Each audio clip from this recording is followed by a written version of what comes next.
Amen. Avant qu'on prie pour la parole de Dieu ce soir, dans cette présence de l'Éternel qui est au milieu de nous, je voudrais te donner, premièrement, te donner une parole que Dieu m'a donnée ce soir pendant que j'étais en train de prier dans mon bureau. Il y a des choses que seul Dieu peut faire et que je ferai. Amen. C'est parce que tu as compris ce que je suis en train de dire. Dieu dit, il parle de lui à la troisième personne. Et il y a des choses que seul Dieu peut faire et que je ferai parmi vous. Je ne sais pas si tu comprends ce que je suis en train de dire. Il y a des choses que seul Dieu peut faire et que moi, je ferai parmi vous.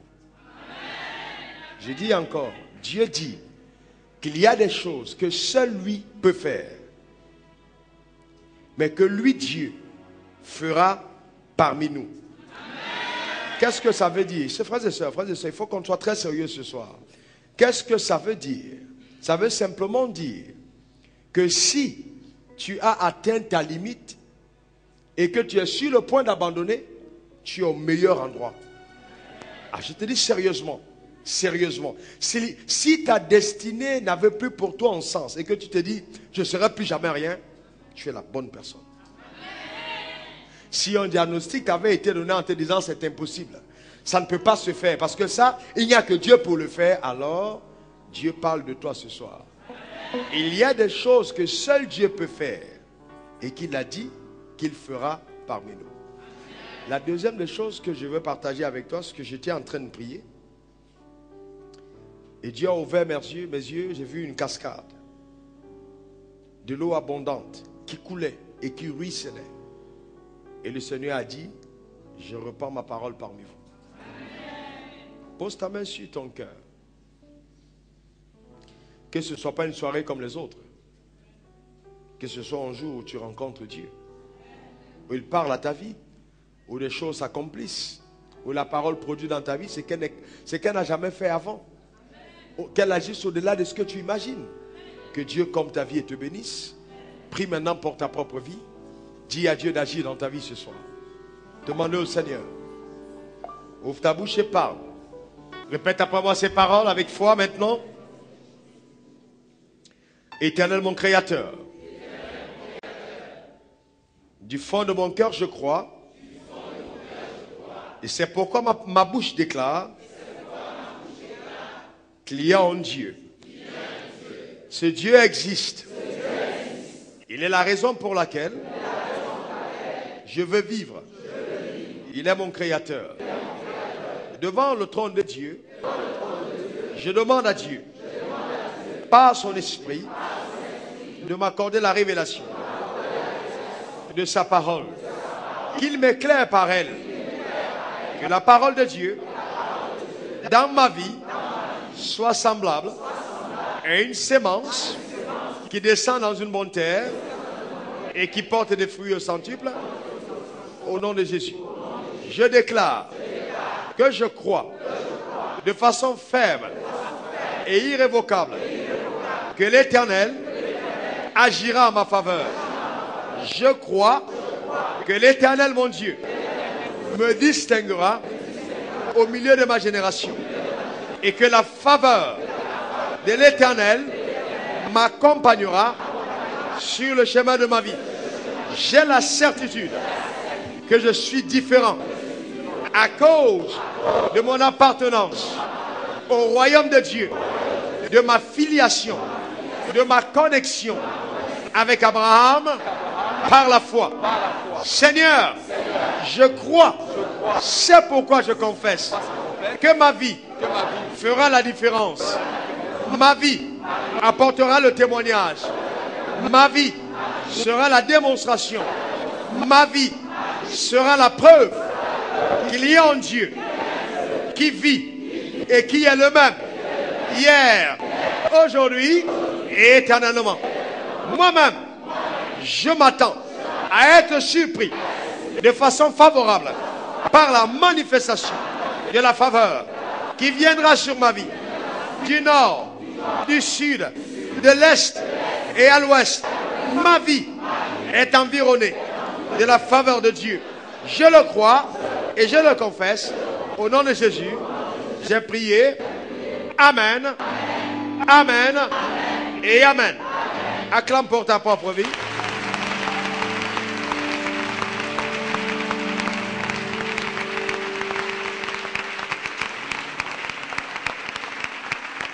Seigneur, je veux te rendre grâce pour ta fidélité. Je mets une demande devant de ton trône. J'avais l'opportunité d'être ailleurs. J'avais l'opportunité de faire autre chose. J'avais l'opportunité de vaquer à d'autres occupations. Mais tu m'as appelé. Seigneur, c'est pour un temps comme celui-ci, pour la dispensation de ta parole. Et tu m'as dit, va dans cette nation, car je t'y envoie pour annoncer la parole de foi et pour aider mon peuple à entrer en possession des promesses que moi j'ai pour eux. Alors, Seigneur, je me tiens et je dis, ce soir, Éternel, je veux voir ta gloire. Je veux voir ta parole puissante sortir, changer des vies, impacter et transformer les destinées de façon irrévocable. Tu es grand, tu es Dieu et tu es vivant. Je déclare avec audace que le diable aura honte. Je confesse que les œuvres des ténèbres sécheront et disparaîtront de ceux qui sont appelés par ton nom, au nom puissant de Jésus. Merci pour ta présence. Merci pour ta visitation. Éternel, je veux te rendre grâce pour cette huile qui coule sur ma vie. Père, que ton nom soit célébré. Merci Seigneur. À toi le règne et la gloire, le triomphe. Au nom de Jésus, j'ai prié. Amen. Amen. Amen. Et Amen. Amen. Tu peux t'asseoir dans sa présence. Cet après-midi, je sortais du restaurant avec Simplice assis. Et tandis que nous étions dans la voiture, j'ai reçu un coup de fil d'un ami d'enfance qui m'a retrouvé sur Internet et qui suit mes messages. Il était tout tremblant, tout apeuré dans sa voix. On pouvait le ressentir par son timbre vocal. Et il m'a dit, je suis en train de vivre un événement surprenant. J'ai dit lequel? Il m'a dit, j'écoute ton message sur le mystère de l'autel. Et pendant que je l'écoute, la lumière s'est coupée. Il n'y a plus d'électricité. Je l'écoute depuis Internet. L'unité centrale a éteint. Mon frigo a éteint. Tout a éteint. Mais l'Internet, ton message sur mon portable continue de passer. Quelqu'un n'a pas compris ce que je suis en train de dire. Quelqu'un n'a pas compris ce que je suis en train de dire. Ça veut dire qu'il n'y a pas de courant. Il n'y a pas de possibilité de connexion à Internet. Il est en train d'écouter un message. Et pendant qu'il écoute le message, quand tout est coupé, l'ordinateur dont l'unité centrale est déconnectée et blackout continue de mettre le message sur son ordinateur. Dieu a des façons de nous montrer qu'il est vivant. Est-ce que vous me comprenez? Amen. Et je vais te dire ceci. Notre Dieu est si grand que la Bible n'a pas été à même de contenir tous les miracles qu'il a accomplis. Et je vais vous dire qu'il va encore accomplir. Parce qu'il n'a pas changé. Nous avons une série merveilleuse intitulée « Comment attirer la faveur de Dieu ». Ça veut dire que la faveur de Dieu est attirable. Ça veut dire qu'on peut l'attirer. Dis, j'attirerai la faveur. J'attirerai la faveur de Dieu. Ah, dis-le avec audace, j'attirerai la faveur. Amen. Tu peux l'attirer. La faveur de Dieu, tu peux l'attirer. Maintenant, il faut comprendre ce que c'est que la faveur. La faveur, c'est quoi? Qu'est-ce qu'on appelle faveur? Qu'est-ce qu'on appelle faveur? Dans le psaume 119, verset 41, et dans la version Martin, David s'écrit, dit, ô Seigneur, que tes faveurs viennent sur moi, et ta délivrance selon ma promesse. David, un homme selon le cœur de Dieu, priait et dit, Seigneur, que tes faveurs viennent sur moi, et ta délivrance selon tes promesses. Dieu veut qu'on fonctionne avec la faveur. Quand la faveur de Dieu est sur toi, les gens qui ne connaissent pas Dieu disent de toi que tu es un chanceux. Mais la chance n'existe pas. Je vais vous dire une chose, la chance n'existe pas. Le hasard n'existe pas. Notre vie est la résultante des choses que nous avons programmées à l'avance, consciemment comme inconsciemment. Nous attirons des choses qui se produisent sur le chemin de notre destinée. Mais je ne voudrais pas que toi, enfant de Dieu, ayant une relation marchant avec Dieu, que tu puisses créer l'attraction de la malédiction, l'attraction des mauvais sorts sur ta vie sans t'en rendre compte alors que tu as une connexion avec ton Créateur. Il faut, de façon consciente, de façon éclairée, de façon sage, provoquer la faveur de Dieu sur sa vie et vivre une vie qui sera le témoignage vivant de l'existence de Dieu. Parce que Dieu veut que ta vie soit différente. Dieu veut se servir de chacune de nos vies pour impacter cette génération. Je suis de ceux qui croient sincèrement que nous avons trop prêché l'évangile. Nous devons démontrer l'évangile. Je vous dis sérieusement. Nous devons être des preuves ambulantes de la démonstration des Écritures. Au point où quand les gens nous regardent et ils tirent la conclusion, c'est la sorcellerie, c'est la magie, ce n'est pas possible. Elle a dû toucher à quelque chose, il a dit toucher à quelque chose. Si les gens n'accusent pas ta vie, quelque part il y a quelque chose qui ne va pas. Jésus a dit, si on a fait ça du bois vert, quand on l'a appelé, on dit là un démon, certainement qu'il a habité par un esprit méchant, qu'en sera-t-il du bois sec? Qu'est-ce que c'est la faveur de Dieu? Comment est-ce qu'on attire la faveur? Qu'est-ce que c'est la faveur? Alors, prenons cette première définition que j'ai donnée jeudi passé. La disposition à accorder son appui, son avantage à une personne, de préférence à d'autres. Ça veut dire que quand tu as la faveur de Dieu, si tu pries en même temps que quelqu'un et que la faveur de Dieu est sur toi, Dieu t'accorde d'abord son appui et ses avantages de préférence à d'autres personnes. La deuxième définition, c'est l'avantage que l'on tire de la préférence de quelqu'un. Quel avantage je tire du fait que je sois la préférence de Dieu? Vous voyez, nous disons d'ailleurs ce que la Bible dit, que nous sommes les prunelles des yeux de l'Éternel, le sacerdoce royal, la nation sainte, un peuple acquis, mis à part. Mais est-ce que nous tirons avantage de notre identité que nous avons, c'est-à-dire celle d'enfants de Dieu? Si les fils de chefs d'État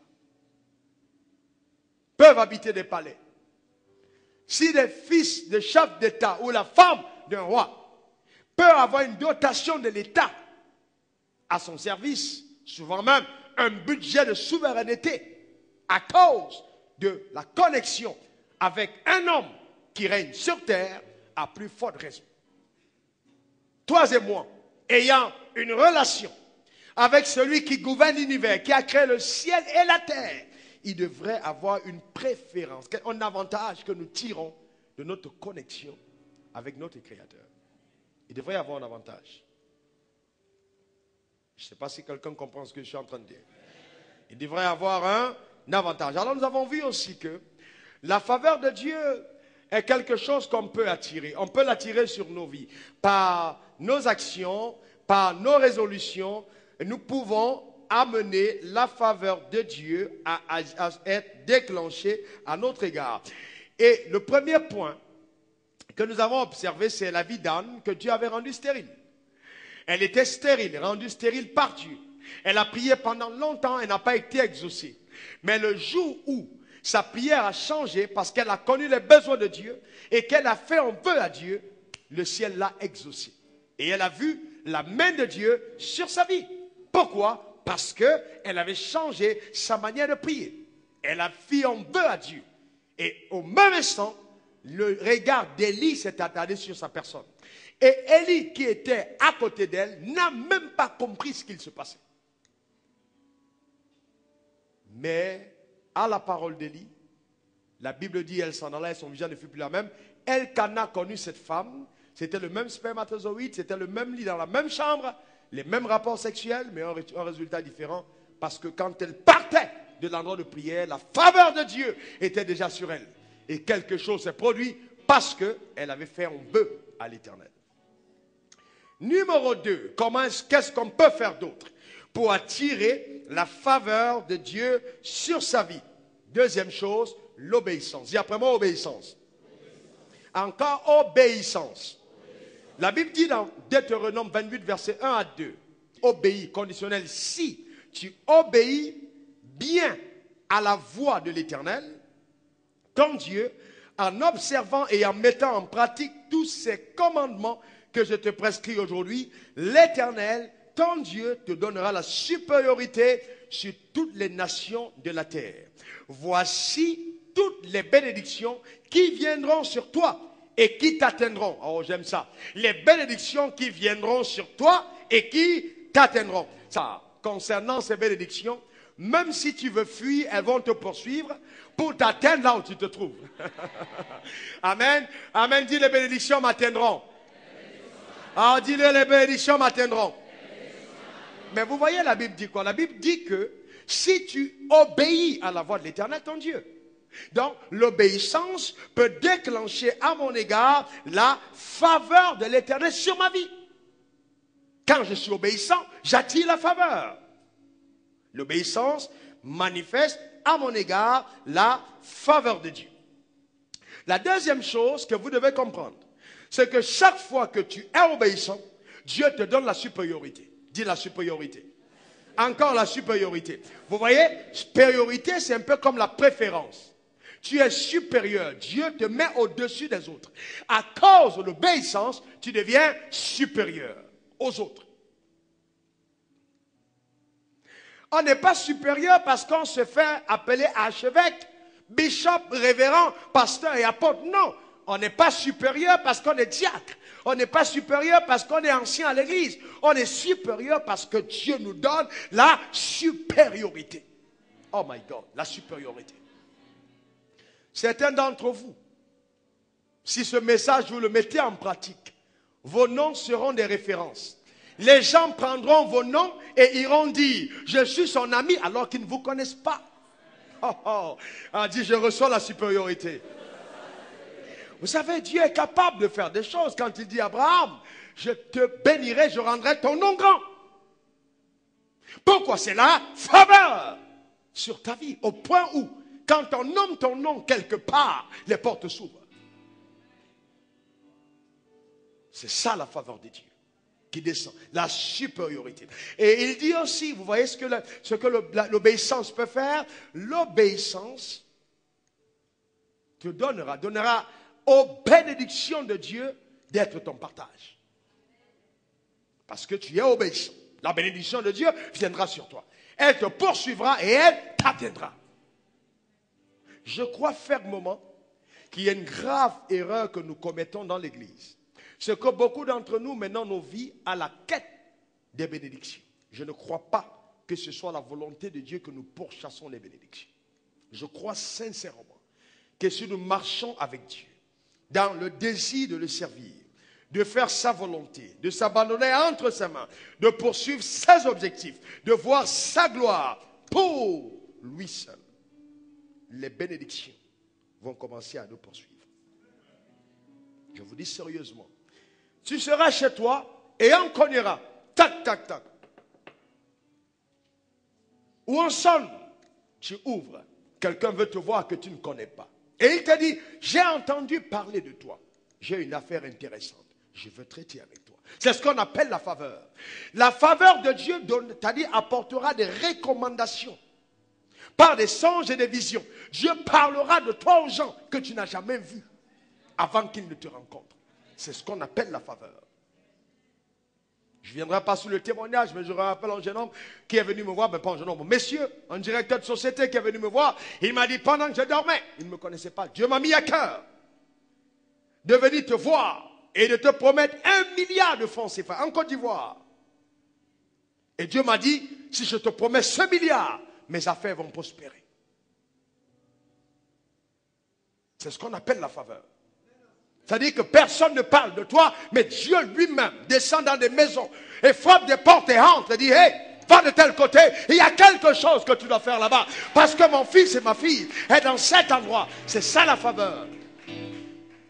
Nous ne pouvons pas passer notre temps à aller manger les choses qui tombent de la table, des miettes qui sont réservées aux chiens, alors que Dieu nous réserve une place à la table des rois. Arrête de prendre des choses des chiens.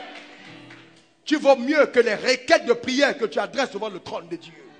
Dieu, donne-moi du pain, donne-moi la viande, donne-moi loco, donne-moi garba. Dieu n'a pas envie de te donner des choses comme celles-là. Elles sont minables pour un homme de ta taille.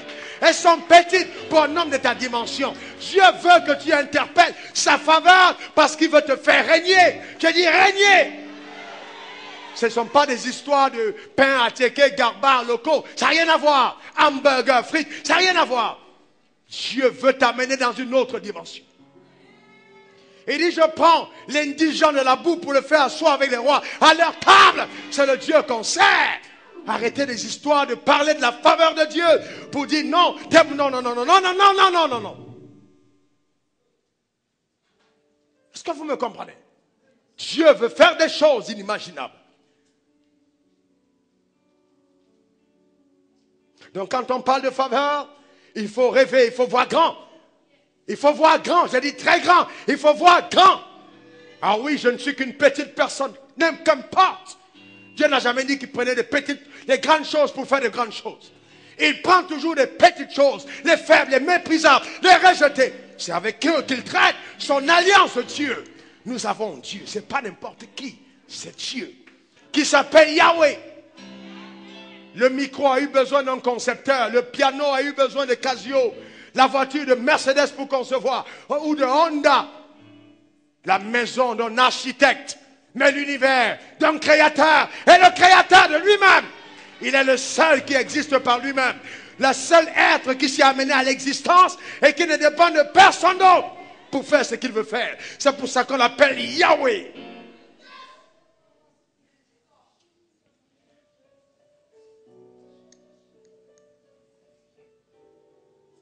Si nous avons notre cœur vers lui, si nous pouvons simplement lui obéir, je vous assure que nous mangerons les meilleures productions du pays. Dieu n'a pas changé et sa faveur viendra sur toi. Je la déclare, je la décrète, je l'établis par la puissance de Dieu. Ah, merci pour ce 1 ou 2, amen. Mais je vais te dire à la fin de ce message, je vais t'expliquer pourquoi tu commets une erreur de ne pas dire amen quand je parle.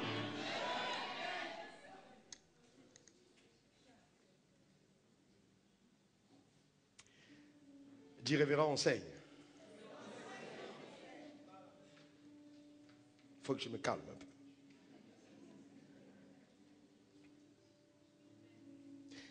Donc, l'obéissance. L'obéissance. Prends ta Bible avec moi. Et regardons quelque chose dans Luc 4. Reste dans Luc 4, d'abord. Luc 4. Hein? Reste à Luc 4, simplement. Mais je vais t'expliquer quelque chose. Regarde-moi d'abord, regarde-moi, regarde-moi, regarde-moi. Arrête de fouiller ta Bible, regarde-moi. Vous savez, il y a quelque chose de profond que je vous fais comprendre. La Bible dit que quand Jésus est allé dans les eaux du baptême, et le ciel s'est ouvert, une voix se fit entendre en disant, voilà, celui-ci est mon fils bien-aimé sur lequel j'ai mis toute mon affection, écoutez-le. On est d'accord dessus? Maintenant, suivez-moi très bien. Suivez-moi très très bien. Jésus était-il Dieu? Qui dit oui? Oh, très bien. Jésus était-il homme? Très bien. Maintenant, je vais vous dire une chose. Quand Dieu dit, celui-ci est mon fils bien-aimé, sur qui j'ai mis toute mon affection, il ne parle pas de Dieu de Jésus dans sa dimension Dieu, mais Jésus dans sa dimension humaine. Sur lequel j'ai mis toute mon affection. Et il dit, écoutez-le. Est-ce que vous savez que la raison pour laquelle Dieu a tant aimé Jésus, ce n'était pas parce que Jésus était Dieu, mais Dieu a tant aimé Jésus, c'est parce que Jésus était obéissant.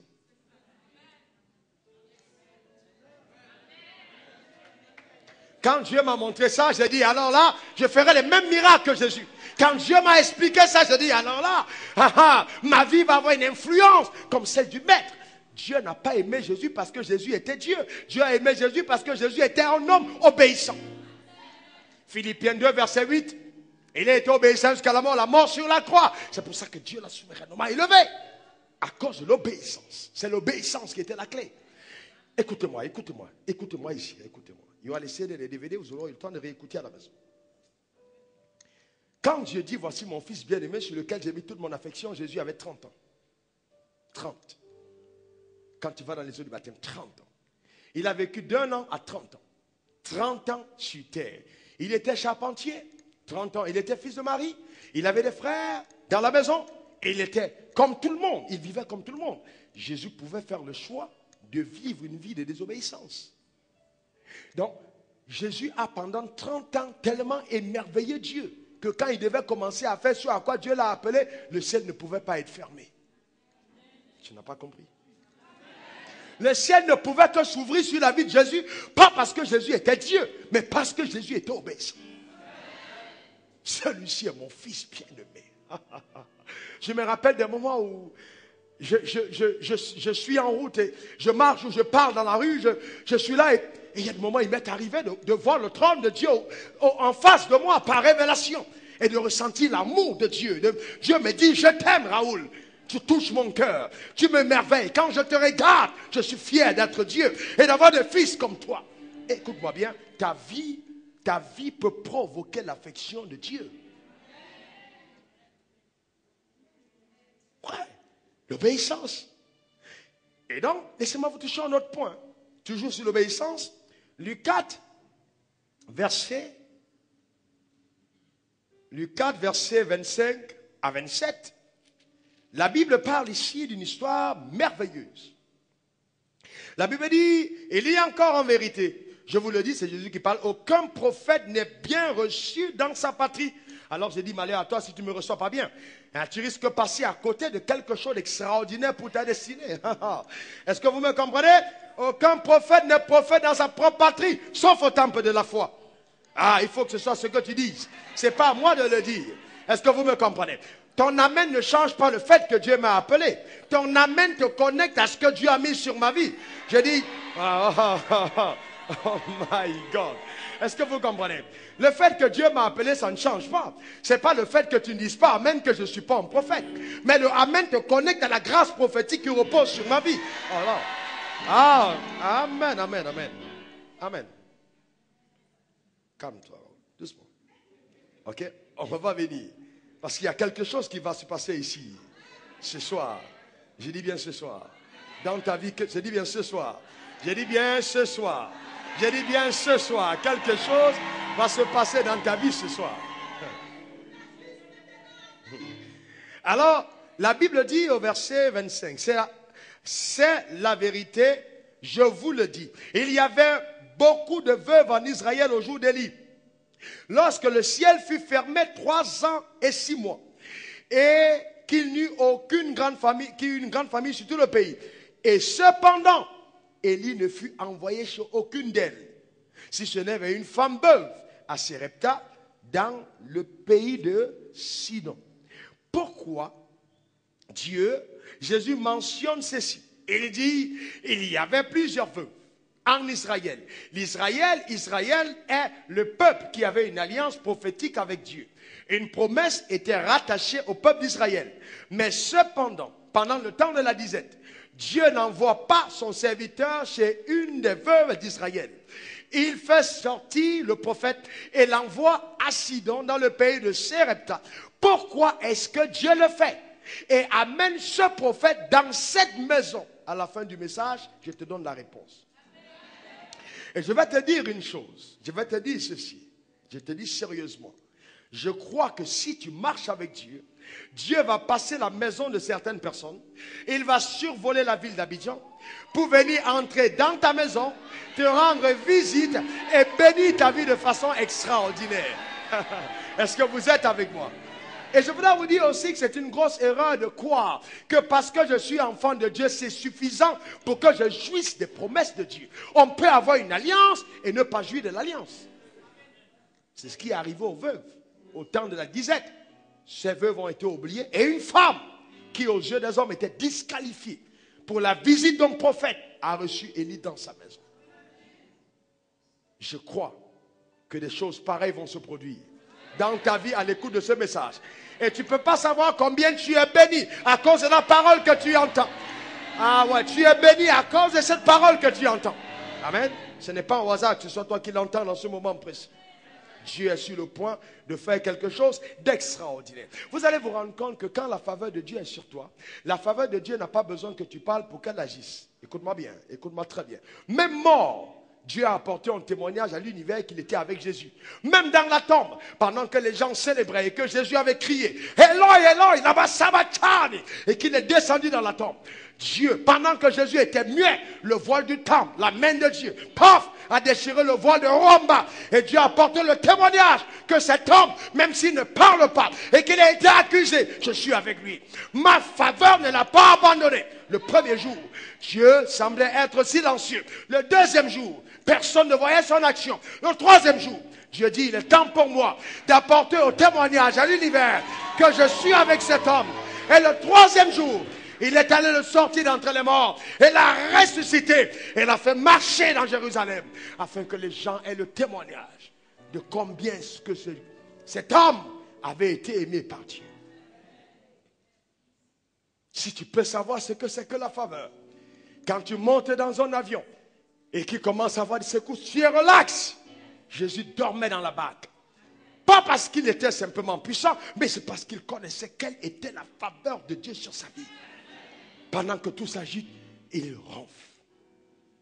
Mais quel est cet homme? On est là, on est en train de périr, il dort. Il comprenait. Vous savez, à un certain moment, certaines personnes ont commis l'erreur de croire que Dieu, qu'ils ont besoin de Dieu. Seulement. Ne me comprends pas mal, hein? J'ai un problème avec la religion depuis un certain temps. Parce que la religion nous a trop éloignés de Dieu. Certaines personnes parlent, oh oui, tu sais, tu as besoin de Dieu. Tu as besoin de Dieu, oui c'est vrai. Mais on a oublié de vous dire que Dieu a besoin de toi.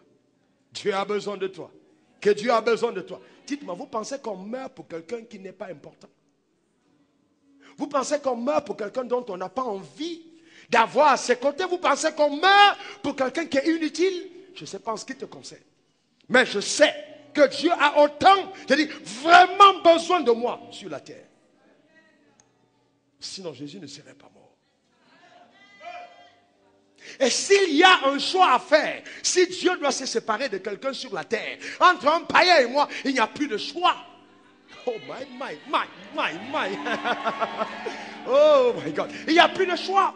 Parce qu'il a besoin de moi. Il faut se rendre utile à Dieu.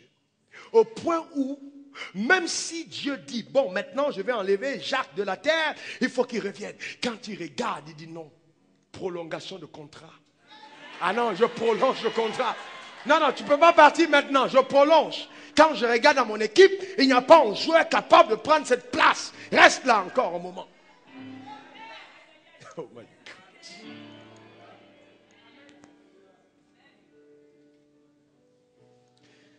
Donc quand vous comprenez que même mort, sans prier, sans rien, la faveur de Dieu t'accompagne, elle est sur ta vie. Parce que Dieu t'aime. Oui. Donc, est-ce que ça va pour chacun d'entre nous? Très bien. On a dit numéro 2, l'obéissance. Alors, qui veut savoir le point numéro 3, qui lève sa main?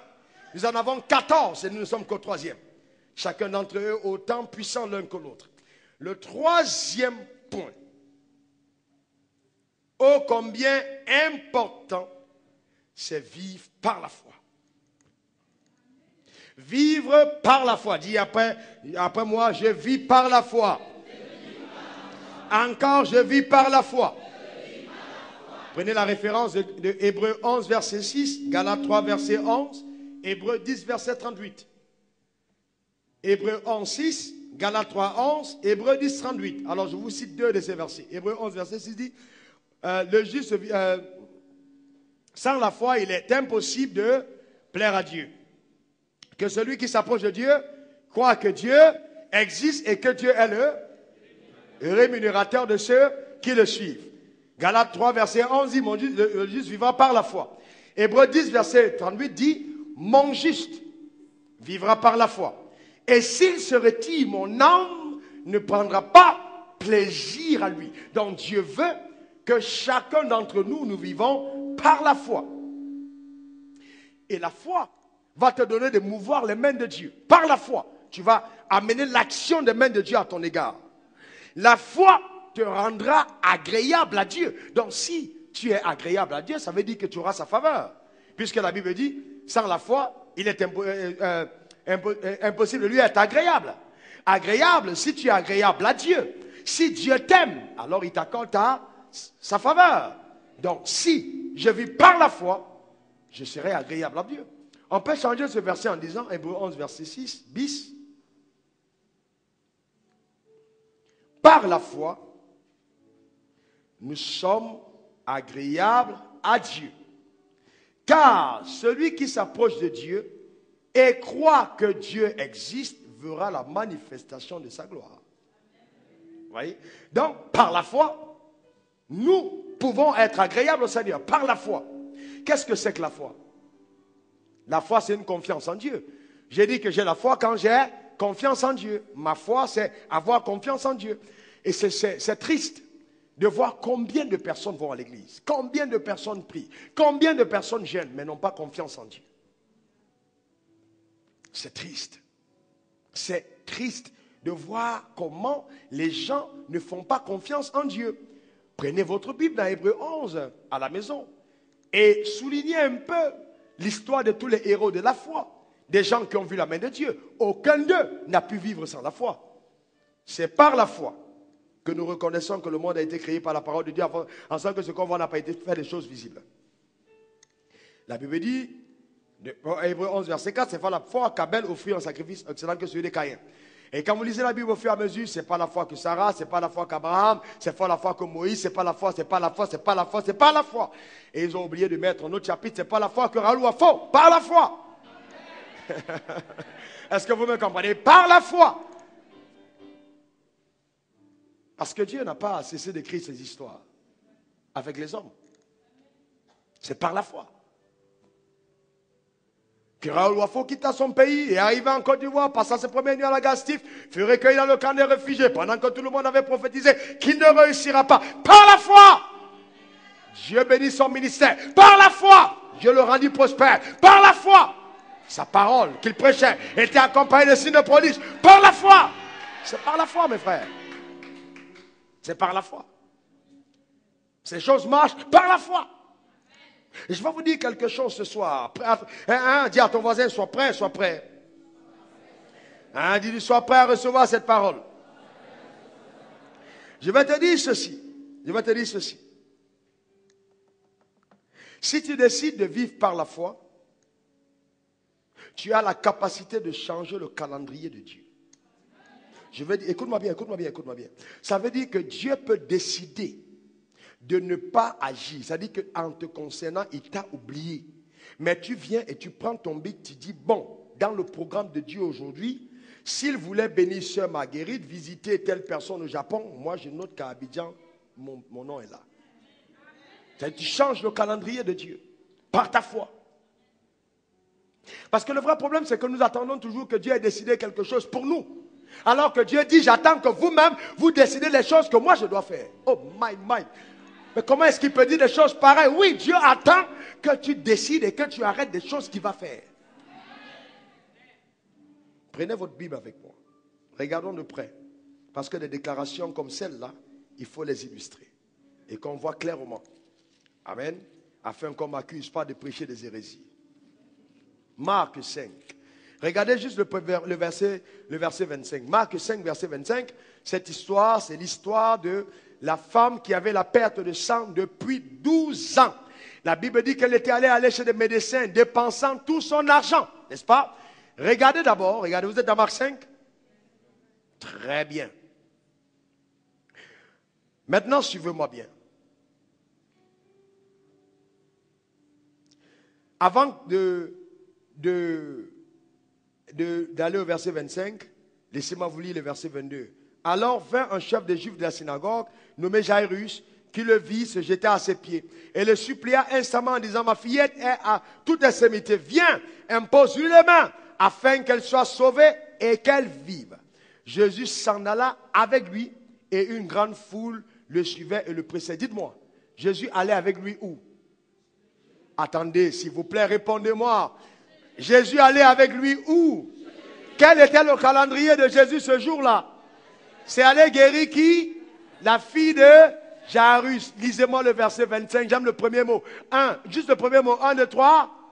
Oh là là là là là là là là. Oh! Ça veut dire que pendant que Jésus avait son calendrier, oh! Il y avait une dame qui perdait le sang depuis 12 ans. Oh! Cette dame avait déjà résolu en elle-même que même si Jésus n'a pas son temps, dans le calendrier de Jésus aujourd'hui, elle va s'imposer. C'est ce que ça veut dire. La Bible dit au verset 25, oh! Il y avait une femme atteinte du perte de sang depuis 12 ans. Elle avait beaucoup souffert entre les mains de plusieurs médecins. Et elle avait dépensé tout ce qu'elle possédait, sans tirer aucun avantage. Au contraire, son état s'empirait. Ayant entendu parler de Jésus, elle vint dans la foule, par derrière, et toucha son vêtement. Car elle disait, si je puis toucher ses vêtements, je serai guéri. La Bible n'a pas dit car Dieu disait, mais car elle disait. Si je puis toucher, je serai guéri. C'est elle-même qui a pris la résolution. Si je le touche, je guéris. Vous voyez, le problème c'est que nous aimons bien dire, je suis le fils de Dieu. Mais Dieu aime bien dire, vous êtes des dieux. Tu n'as pas compris. Oui, non, nous aimons quand on dit, oh oui, je suis le fils de Dieu. Mais Dieu veut qu'on se présente au monde comme des dieux. Vous êtes des dieux, c'est ce que la Bible dit.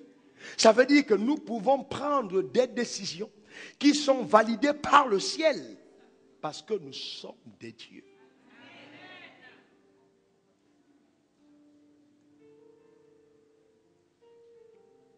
Et quand cette femme a touché le vêtement de Jésus, pour vous dire, Jésus s'est arrêté et il sentit qu'une puissance avait couché. Et il dit, qui m'a touché? Les disciples disent, mais ce n'est pas possible. Maître, mais attends, qu'est-ce qui te prend?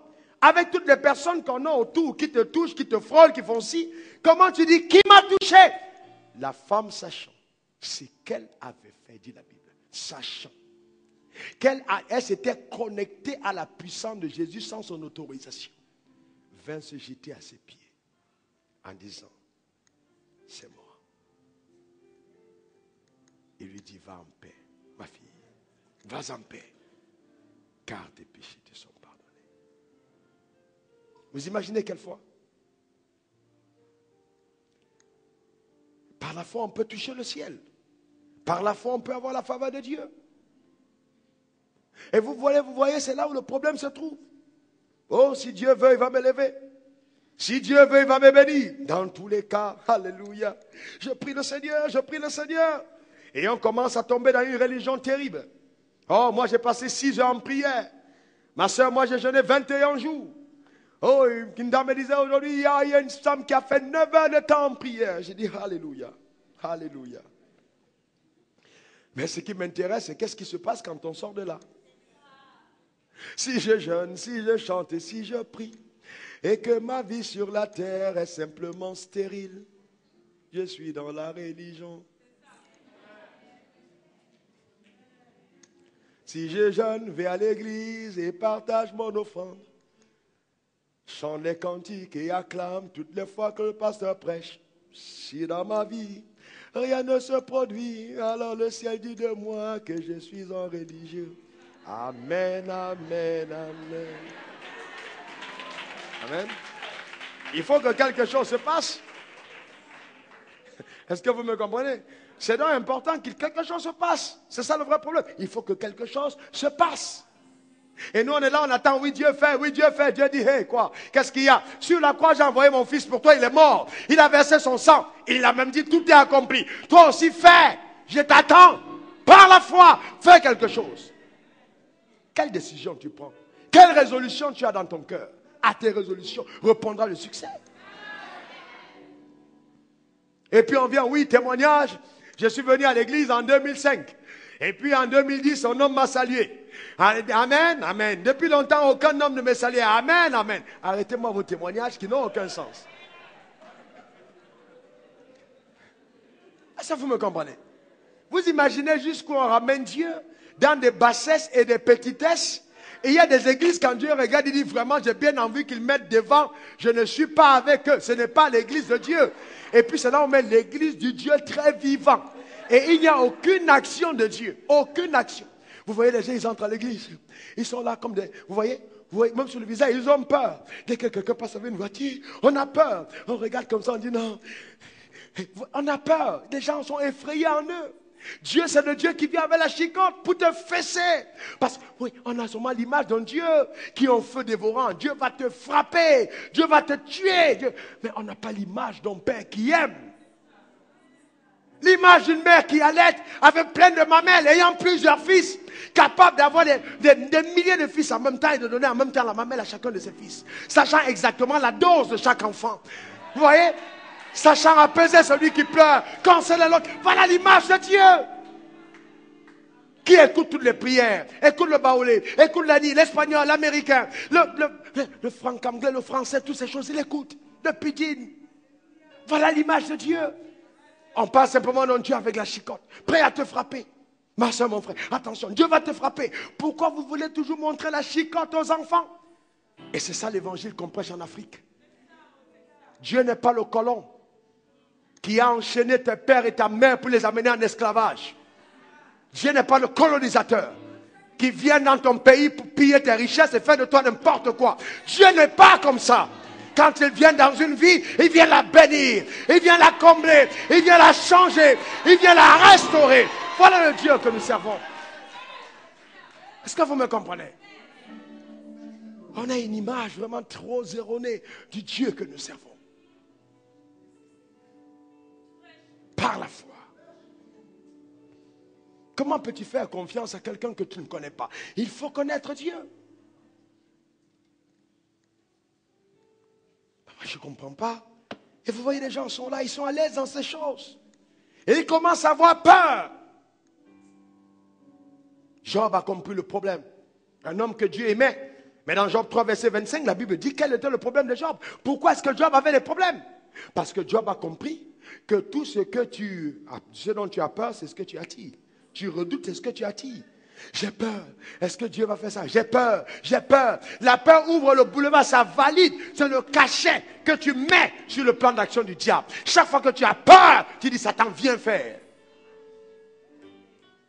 Ouais. Pourquoi tu as peur? Quand on a la foi, on valide l'action de Dieu. Il ne faut pas avoir peur. Sois calme. Tu as peur de quoi?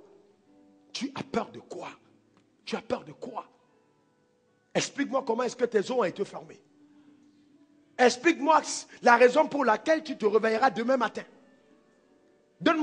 Touche-moi l'air que tu respires et que tu sens pourtant. Montre-moi ces choses. Pourquoi tu vas douter de ce que Dieu est capable de faire? Lui qui a commencé cette œuvre, il va l'accomplir. Pourquoi tu vas douter de ce qu'il est capable de faire? Hein? Explique-moi comment se trouve ton gros intestin dans le ventre. Montre-moi ce que sont tes poumons. Tu peux les voir? Pourquoi tu crois? Montre-moi comment ton cœur fonctionne. Est-ce que tu connais ces choses? Qui les a placées là? Tu doutes. Tu doutes. Tu doutes. Tu doutes. Tu as peur. Tu doutes. Dieu est au-dessus de ça. Dis Seigneur, je veux te faire confiance. Encore Seigneur, je veux te faire confiance. Encore, je veux te faire confiance. Et le quatrième point avec lequel je veux clôturer ce soir, c'est faire confiance à un homme oint par Dieu. Tu veux attirer la faveur de Dieu dans ta vie? Apprends à faire confiance à un homme que Dieu a oint. Je n'ai pas dit de faire confiance aux gens qui s'appellent hommes de Dieu, mais de faire confiance à un homme que Dieu a oint. C'est tout à fait différent. Si tu veux la faveur.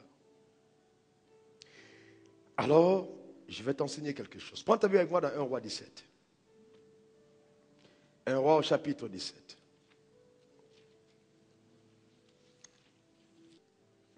Alors la parole de l'Éternel lui fut adressée en ces mots. Lève-toi, va à Sérepta, qui appartient à Sidon. Reste-y, voici que j'ai ordonné à une veuve de te nourrir. Vous voyez, on a la réponse à la question de début de message.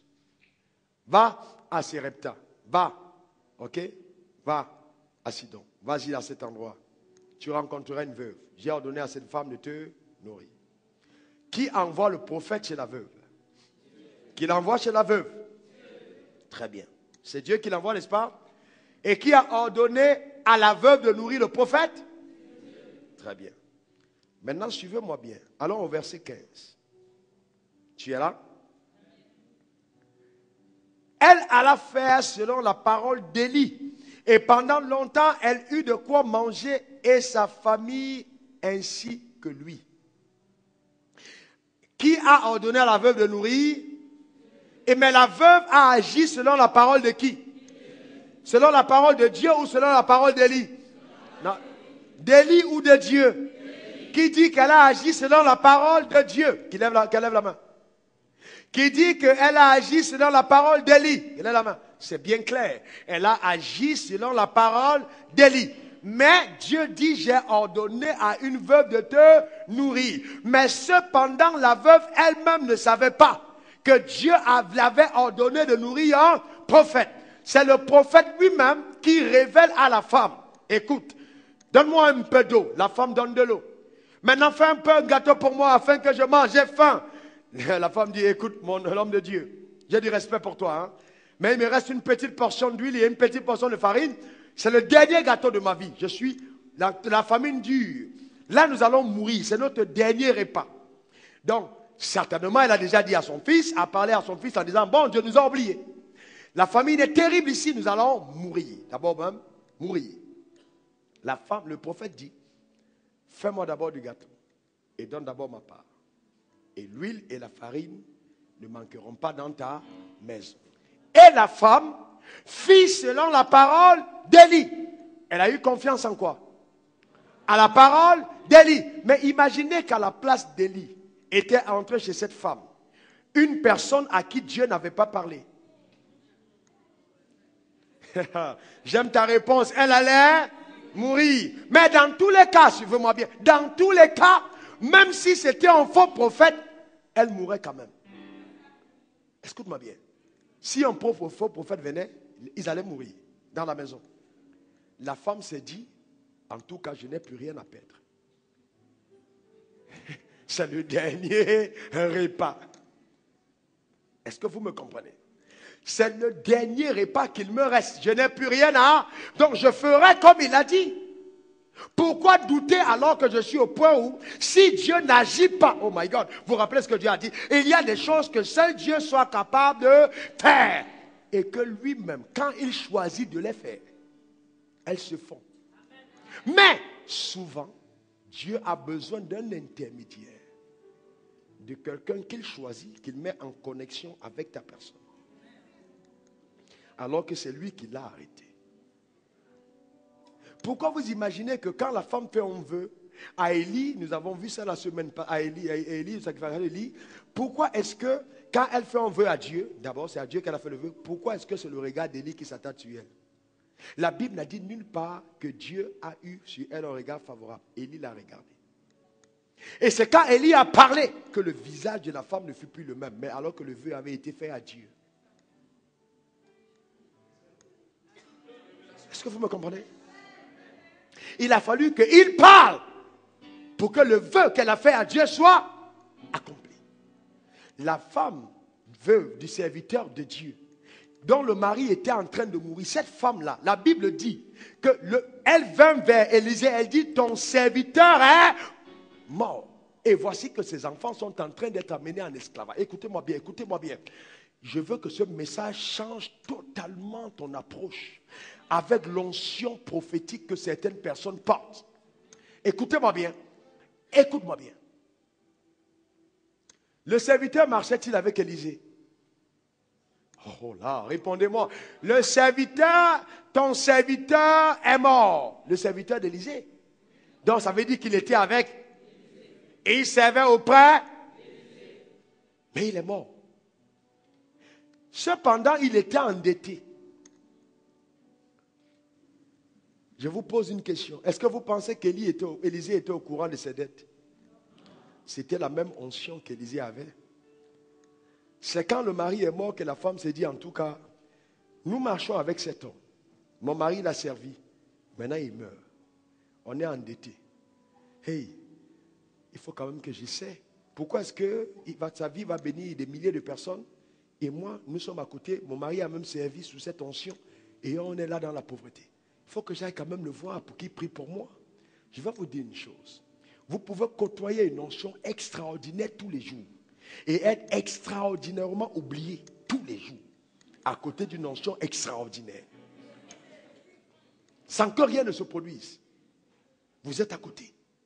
Est-ce que les gens qui marchaient avec Jésus, ses disciples n'étaient pas là? Est-ce qu'il y a eu c'est la seule femme qui le touchait? Non, beaucoup l'ont touché.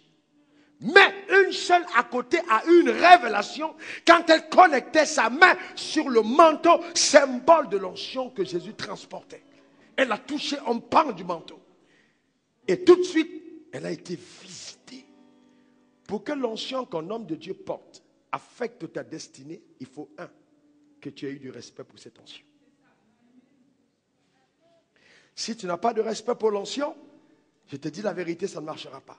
Et tout ce que le diable va faire, il va tout faire pour t'amener à ne plus respecter l'onction pour laquelle Dieu a suscité pour ta destinée. Donc tout ce que le diable fait, c'est de brouiller ta capacité de te connecter au manteau. Qui m'a touché? Quand la femme vient, Élisée donc reçoit l'information qui lui était cachée par son mari. Son mari pouvait bien le dire avant sa mort, mais il n'a pas dit. La femme dit, ok, maintenant que l'autorité qui est au-dessus de moi n'est plus là, je peux aller voir le mari et voir l'homme de Dieu.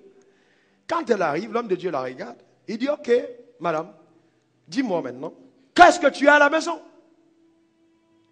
La femme dit, un peu d'huile. Il dit, ok, très bien. Va donc maintenant chez tes voisins, emprunte des vases en grand nombre. Et va dans ta chambre avec l'huile que tu as, ferme ta porte et verse cette huile dans les pailles, dans ces vases. Et après tu viens me voir. Va, vends ce truc et paie tes dettes. La femme va obéir à l'ordre de qui? Du serviteur de Dieu et non de Dieu. Souvent nous sommes à l'église et Dieu t'envoie une parole pour ta destinée. Mais cette parole, tu ne la reçois pas simplement parce que tu attends que Dieu te parle. Et il t'a déjà parlé, mais tu ne l'as pas entendu. Parce que c'était un homme qui est venu.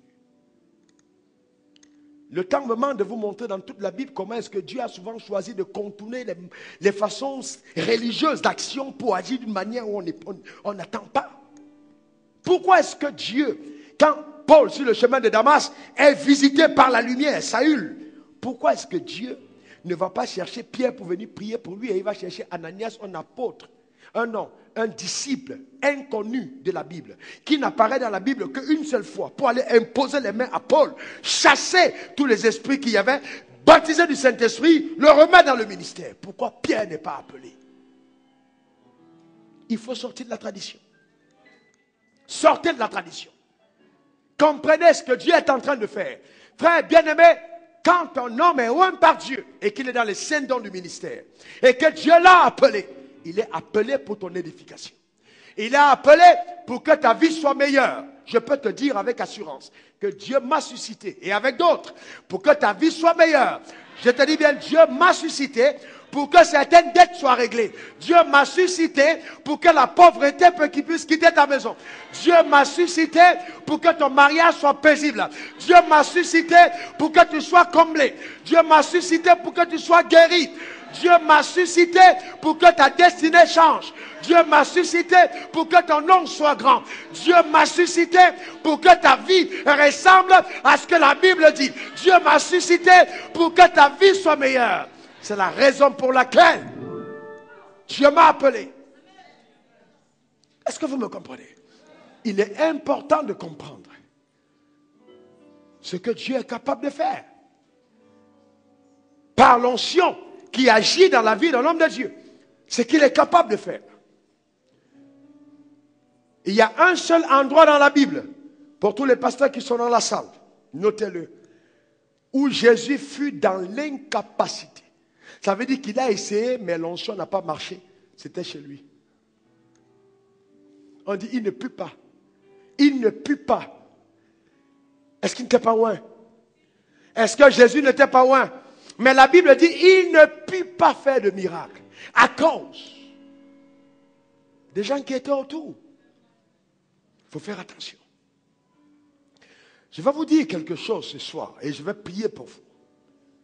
Quand Dieu a oint un homme, même si tu considères que Dieu n'est pas avec cet homme, fais attention à ses eaux. Les eaux d'Élysée ont ramené à la vie le cadavre de cet homme. Et on l'a reporté pour le ramener à la maison. Écoutez-moi bien, écoutez-moi bien. Vous savez, quand un homme de Dieu accepte de mourir par rapport à certaines choses de la vie, et que même si tu l'as enterré, si ton cadavre passe à côté de ses seaux, tu reviendras à la vie. Est-ce que vous me comprenez? L'appel et les dons dans la vie d'un homme sont irrévocables. Quand Dieu a appelé un homme, il a appelé. Est-ce que vous me comprenez?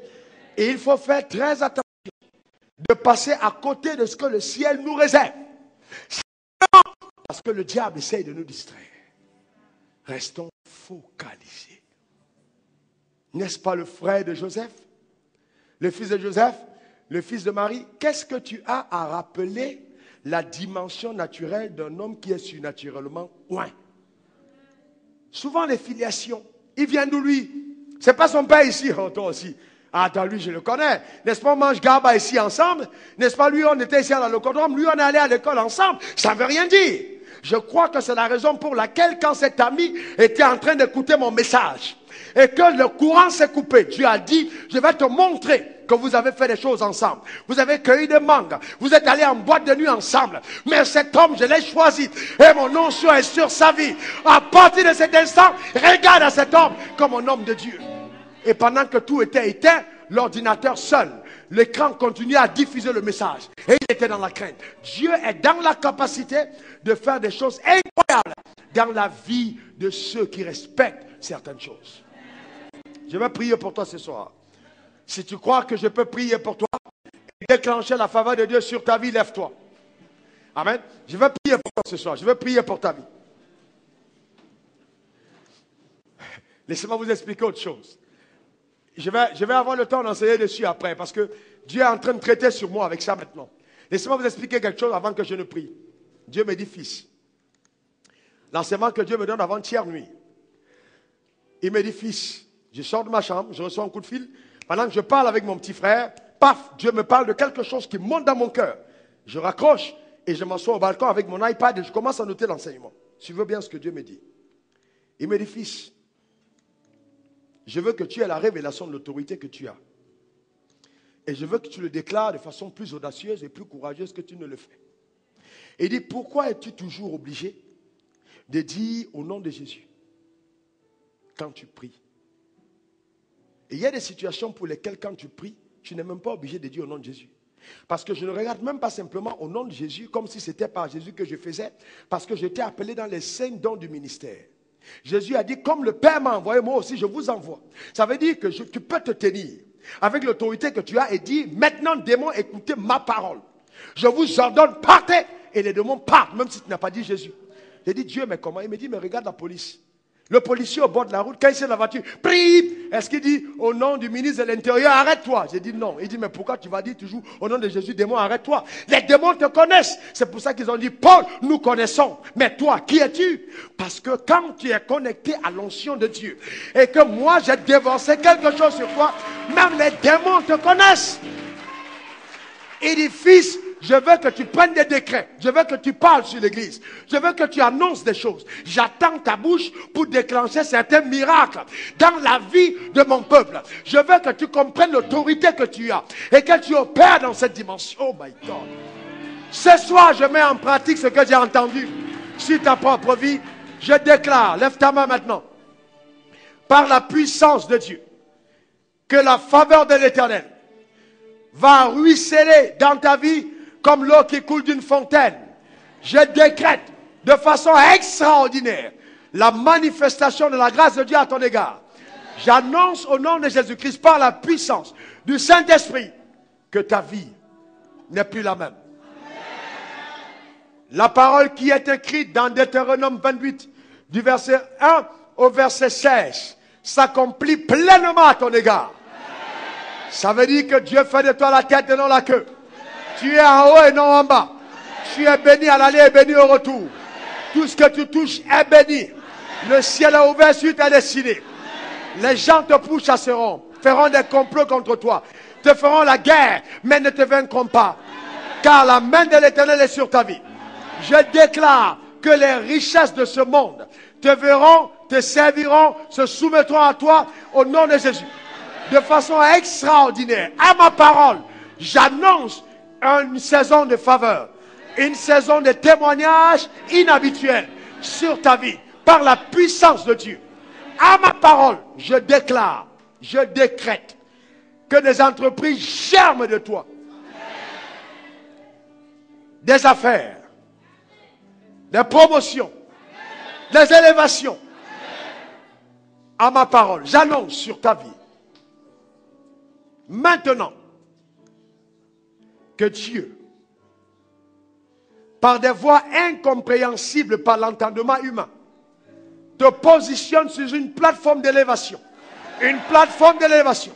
À ma parole, reçois la plénitude du Saint-Esprit. À ma parole, la capacité de parler en d'autres langues. Que la grâce de Dieu te soit communiquée. Et que la puissance de Dieu agisse dans ta vie avec force. Au nom de Jésus. Amen. Amen. Et amen.